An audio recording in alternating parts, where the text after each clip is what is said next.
DM সাহেব খালিদজি। আমি এই ডানকুনির প্ল্যান্টে প্রথমে এসেছিলাম 1981 সালের 29শে ডিসেম্বর, যেদিন ইন্দিরা গান্ধী এখানে আসে সেই দিন।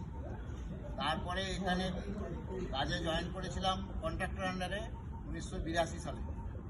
82 সাল থেকে 88 সাল পর্যন্ত কন্ট্রাক্টর আন্ডারে কাজ করেছি। তারপরে এখানে কোল ইন্ডিয়া সার্কুলার হয়েছিল, সার্কুলারের ক্ষেত্রে অ্যাপ্লিকেশান করে আমি 88 সালে কোম্পানির এতে পার্মানেন্ট চাকরি পেয়েছি।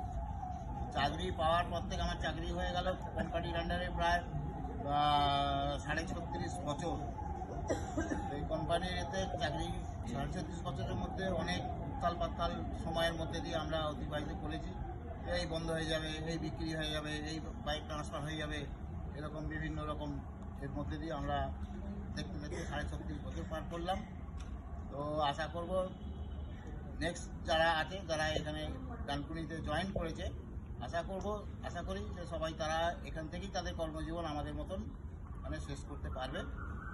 হ্যাঁ, এই বলে আমি আমার বক্তব্য